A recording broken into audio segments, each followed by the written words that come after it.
আলাইকুম, শুভেচ্ছা সহ সবাইকে আমন্ত্রণ জানাচ্ছি চ্যানেল আই সংবাদে। আপনাদের সাথে আছি আমি শারমিন সাজ্জাদ। বিস্তারিত সংবাদের শুরুতেই জানিয়ে দিচ্ছি ফ্রেশ সংবাদ শিরোনামগুলো। বাকশাল নিয়ে স্বাধীনতা বিরোধীরা অপপ্রচার চালিয়েছে বললেন প্রধানমন্ত্রী। ১৩ ব্যক্তি ও এক প্রতিষ্ঠানকে স্বাধীনতা পুরস্কার প্রদান। ৭১-এর ২৫শে মার্চ পাকিস্তানি বাহিনীর হত্যাযজ্ঞের রাতেই স্বাধীনতার ঘোষণা, গণহত্যা স্মরণে রাতে ব্ল্যাকআউট কর্মসূচি। গাইবান্ধার ৯ আসামির বিরুদ্ধে মানবতা বিরোধী অপরাধ মামলার প্রতিবেদন চূড়ান্ত, ৩ জন আটক থাকলেও অন্যরা পলাতক। এবং রোহিঙ্গাদের জন্য আর্থিক সহায়তা বাড়াতে কাজ করছে দাতা সংস্থাগুলো, প্রত্যাবাসনে মিয়ানমারের ওপর চাপ সৃষ্টি অব্যাহত দাবি।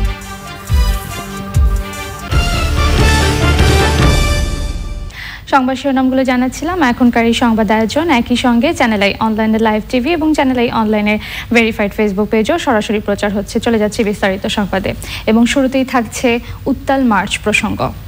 এবারে সংগ্রাম আমাদের মুক্তির সংগ্রাম, এবারে সংগ্রাম স্বাধীনতার সংগ্রাম।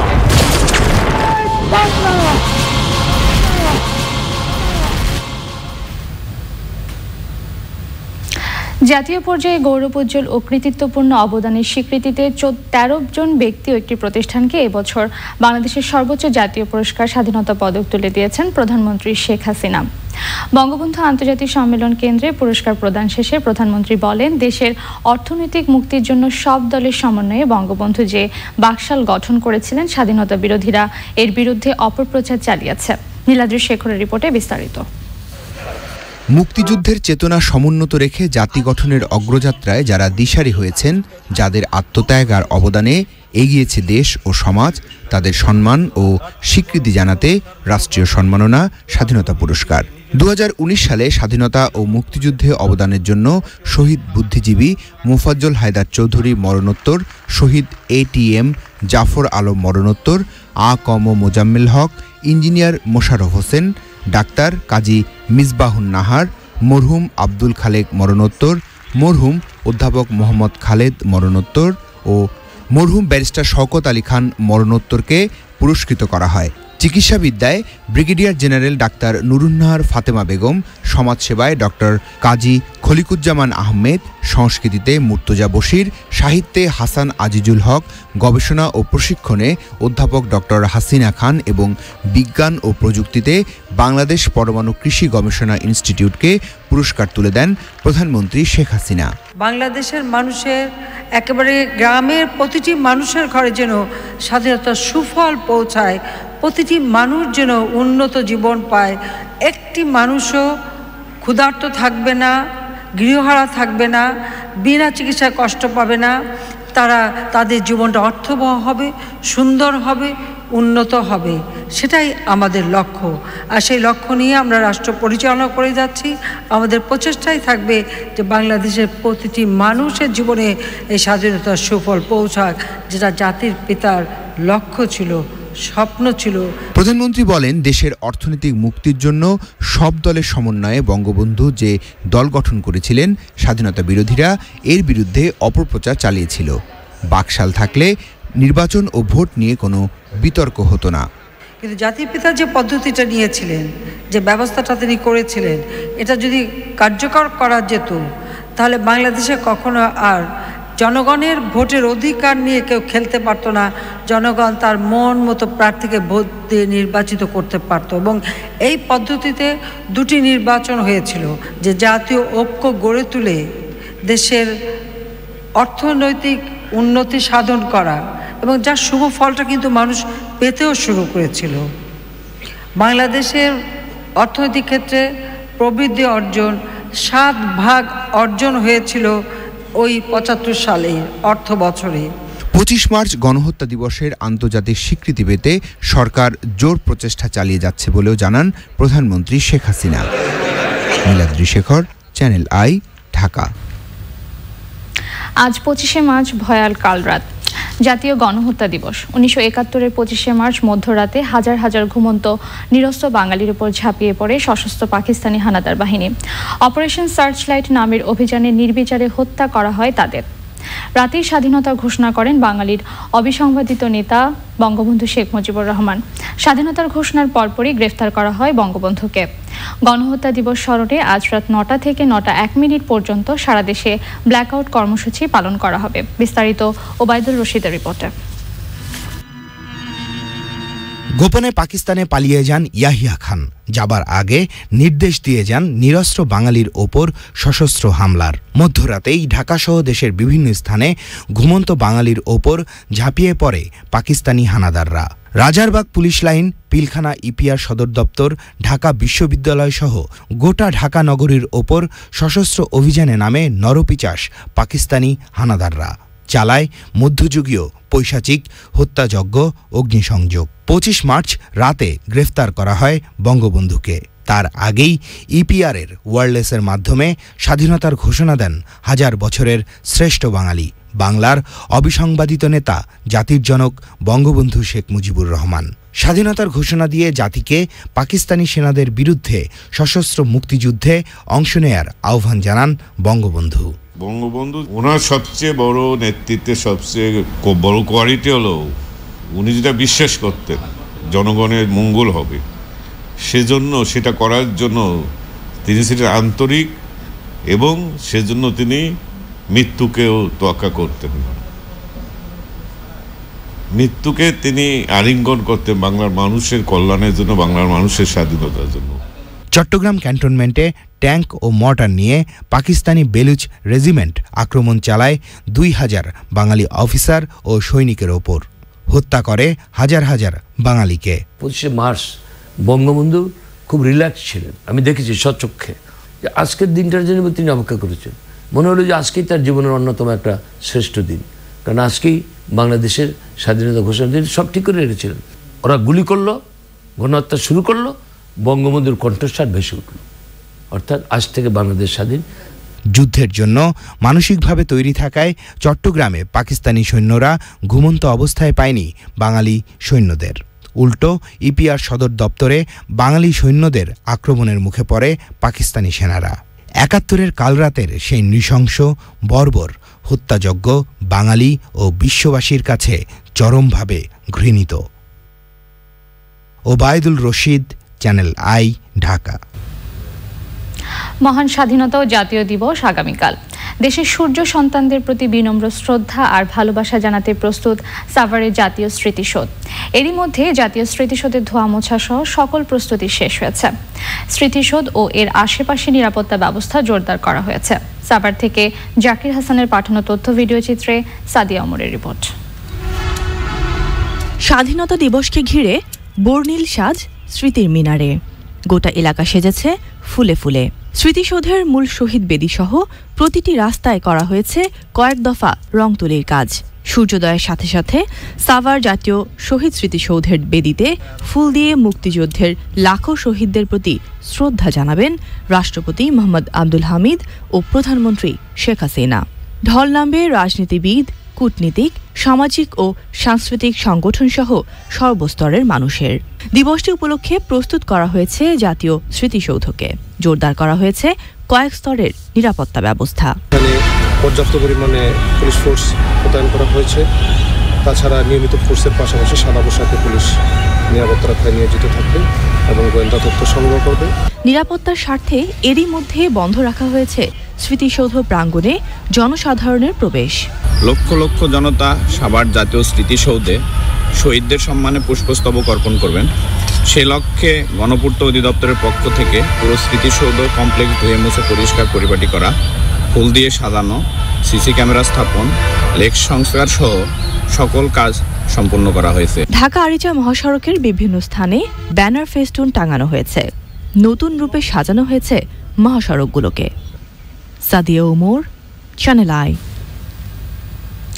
বিএনপি কর্মী মোফাজ্জল হক প্রধান সহ গাইবান্ধার ৯ আসামির বিরুদ্ধে মানবতা বিরোধী অপরাধ মামলার প্রতিবেদন চূড়ান্ত করেছে আন্তর্জাতিক অপরাধ ট্রাইব্যুনালের তদন্ত সংস্থা। আসামিদের মধ্যে ৩ জন আটক থাকলেও অন্যরা পলাতক। তাদের বিরুদ্ধে ৭১-এ গাইবান্ধার বিভিন্ন এলাকায় হত্যা, ধর্ষণ, নির্যাতন সহ বিভিন্ন অভিযোগের প্রমাণ পাওয়া গেছে বলে জানিয়েছে তদন্ত সংস্থা। বিস্তারিত আফরোজা হাসির রিপোর্টে। মানবতা বিরোধী অপরাধ মামলায় 2018 সালের জানুয়ারিতে গাইবান্ধার 9 জনের বিরুদ্ধে আনা অভিযোগ তদন্ত শুরু করে আন্তর্জাতিক অপরাধ ট্রাইব্যুনালের তদন্ত সংস্থা। তদন্তে তাদের বিরুদ্ধে গাইবান্ধার বিভিন্ন এলাকায় 71 হত্যা, ধর্ষণ, নির্যাতন সহ বিভিন্ন গুরুতর অপরাধের প্রমাণ পেয়েছে তদন্ত সংস্থা। তদন্ত সংস্থা জানায় অভিযুক্ত 9 জনের মধ্যে গ্রেফতার 6 জন, পলাতক 3 জন। অপরাধীদের অনেকেই জাতীয় পার্টি ও বিএনপি জামায়াতের রাজনীতির সাথে জড়িত। এই মামলাটিতে আমরা 9 জন আসামির বিরুদ্ধে আমরা প্রতিবেদন দাখিল করছি। তাদের বিরুদ্ধে আমাদের তদন্তে অভিযোগ প্রমাণিত হয়েছে বলে আমাদের কাছে প্রতীয়মান হয়েছে। 9 জনের মধ্যে 6 জনকে আমরা গ্রেপ্তার করতে পেরেছি। এই কারণটি আমরা বলতে হয় বারবার এই জন্যে যে তদন্তকালীন আমাদের সকলেরই ক্ষমতা আছে অ্যারেস্ট করা, দুদক পর্যন্ত আছে, আমাদের কিন্তু নাই।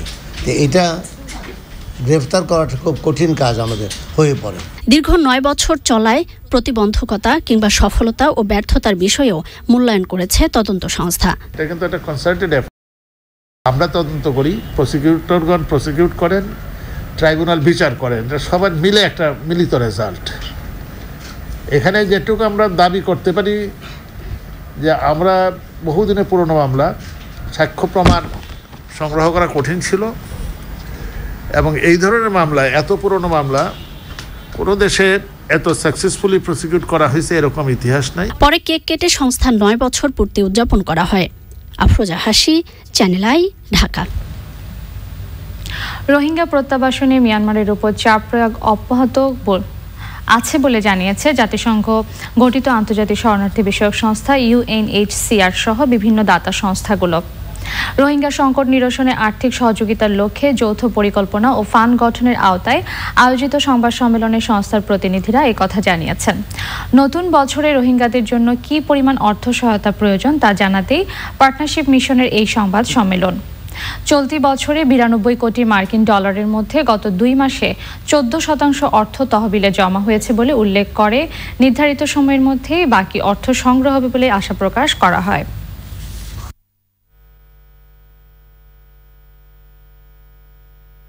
JRP is requesting 920 million. That's not really expensive. To provide shelter, to provide adequate protection, registration services, infrastructure, the roads, serve the communities. I do not think this is exaggerated at all. It is quite reasonable compared to the expenses anywhere else in the world. নোয়াখালীর সুবর্ণচরে গণধর্ষণের ঘটনায় দায়ের মামলার আসামি মোহাম্মদ রুহুল আমিনকে প্রতারণা করে জামিন করানোর অভিযোগে আইনজীবীর বিরুদ্ধে আদালত অবমাননার রুল জারি করতে আবেদন জানিয়েছেন অ্যাটর্নি জেনারেল মাহবুবে আলম। তিনি জানিয়েছেন, আইনজীবী আশিকি রসুল উপস্থিত না থাকায় এ বিষয়ে 27শে মার্চ আদেশ দিবেন হাইকোর্ট। গত শনিবার বিচারপতি মামুনুর রহমান ও বিচারপতি SM কুদ্দুস জামানের বেঞ্চ আসামি রুহুল আমিনকে দেয়া জামিন বাতিল করে দেন।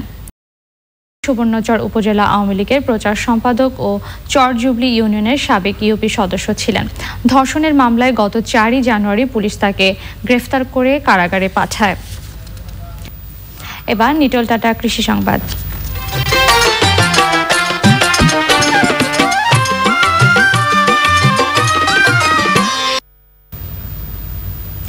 খাগড়াছড়িতে এবছরও কলার ভালো ফলন হয়েছে। গ্রীষ্মে কলার ভালো দাম পাওয়ায় লাভবান এই অঞ্চলের কৃষক। স্থানীয় চাহিদা মিটিয়ে উৎপাদিত কলা ঢাকা সহ দেশের বিভিন্ন অঞ্চলে সরবরাহ করছেন ব্যবসায়ীরা। খাগড়াছড়ি সংবাদদাতার পাঠানো তথ্য ভিডিও চিত্রে সুদীপ্তা মাহমুদের রিপোর্ট। খাগড়াছড়িতে উৎপন্ন বিষমুক্ত কলার খ্যাতি রয়েছে দেশ জুড়ে। পানছড়ি, দীঘিনালা, মাটিরাঙ্গা ও গুইমারা সহ জেলার বিভিন্ন এলাকায় বাংলা চম্পা, চিনি চম্পা ও সাগর কলার আবাদ হয়েছে বেশি। সবরি, দুধসর ও আনাজি কলারও আবাদ করেছেন অনেকে। এ অঞ্চলের পাহাড়ি ভূমি কলা আবাদের জন্য বেশ উপযোগী। সরকারিভাবে কোনো সুযোগ সুবিধা পাচ্ছি না। আমি যদি সরকারিভাবে কোনো সুযোগ সুবিধা পাই তাহলে আমাদের আরো একটু ভালো হতো। খাগড়াছড়ির কলা খেতে সুস্বাদু, স্থানীয় চাহিদা মিটিয়ে তাই যাচ্ছে দেশের বিভিন্ন অঞ্চলে। কলা ব্যবসায়ীরা জানান, শীত মৌসুমের তুলনায় গরমে কলার উৎপাদন বেশি হয়। এ সময় দামও পাওয়া যায় ভালো। গরমের সিজন ভালো পয়সা ইনকাম হয়। কলা চাষের পরিধি বাড়ালে আরও লাভবান হতে পারবে কৃষক, সেই সাথে কলা ব্যবসায়ীরাও। আগে যেখানে জুম চাষ হইতো সেখানে বর্তমানে কলা চাষ করতেছে।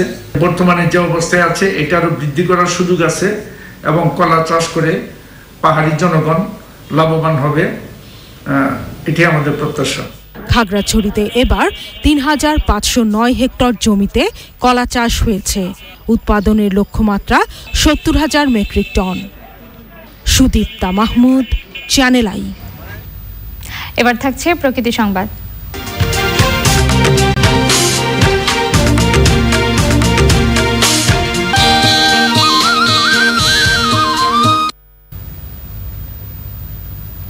মুন্সিগঞ্জে ঐতিহ্যবাহী কালিদাস নদী নাব্য সংকটে শুকিয়ে যাচ্ছে।